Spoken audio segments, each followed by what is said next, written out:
In today's Tech Check, we're exploring the best way to raise money for a friend or a family member in need. You see it all the time, people posting on social media about GoFundMe accounts, but is GoFundMe the best way to raise money? Deseret News columnist Amy Iverson is here to share her opinion. Great to see you, my friend. Hello. What motivated this topic?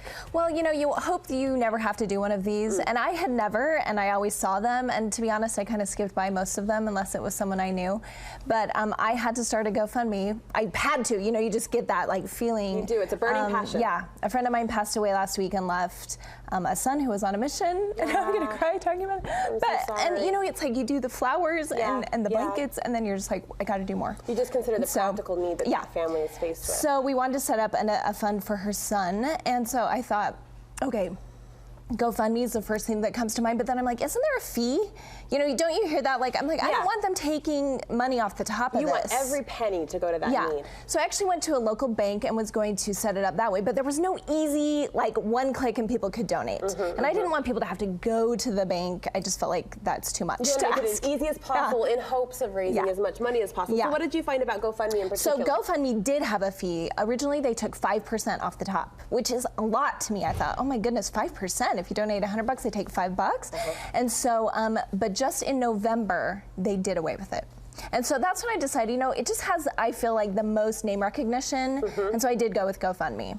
But there are some things you should know. Like, you'll see there is a little fee. There's a 2.9% plus 30 cents fee transaction for every transaction. That's just the credit card fee. You're going to get that anywhere you use your credit card. That's not partial to a particular So they don't take that. The way GoFundMe makes their money is they charge 5% on charities, official charities. So if the Boy Scouts put a GoFundMe up there, they're going to take 5%. They don't make money off of you, which I thought was great. So the second one I looked at was You Caring. That's another really big one right now. This is new to me, actually. Is it? You hadn't heard of it?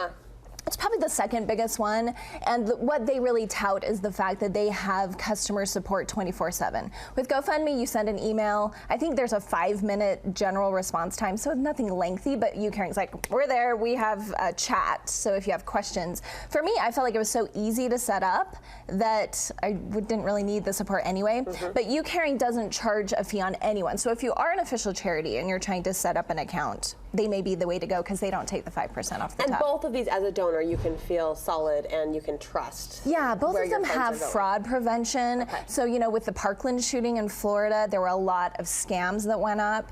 And so actually GoFundMe took it upon themselves to decide, we're going to support this one. This is the one we're going to have pop up every time because it was by the county. And so they have that fraud prevention so you can know that you're not getting scammed. And if by some slim chance you do, they refund your money. The third avenue you looked into, Facebook. Yeah, and that's part of the reason I think why GoFundMe dropped their fee is because Facebook started fundraising in November. So you may have noticed it, you maybe haven't, but it's on the left side of Facebook. You can do a fundraiser.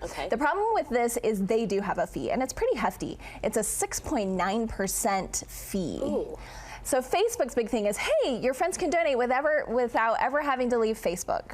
And so that's what they're saying. Which is convenient. It is convenient. But you do have that huge fee. And one thing they do that I kind of like, though, is on your birthday. That's the only way I know anyone's birthday, right? Is if it's on Facebook.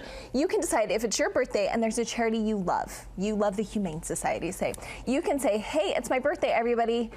Donate to here instead of giving me a gift. Oh, there you go. So I kind of like that. They are going to take that fee off, but it is something that's really easy. You can do to pay it forward on a day that's mostly about you. So sorry I got emotional, but I hope nobody ever has to start one of these. But if you do, I think those are some things you need to know. Thanks for bringing your heart to the topic. And you'll be writing about it in the column? Yes, I have all the details at deseretnews.com/Amy. Thank you so much.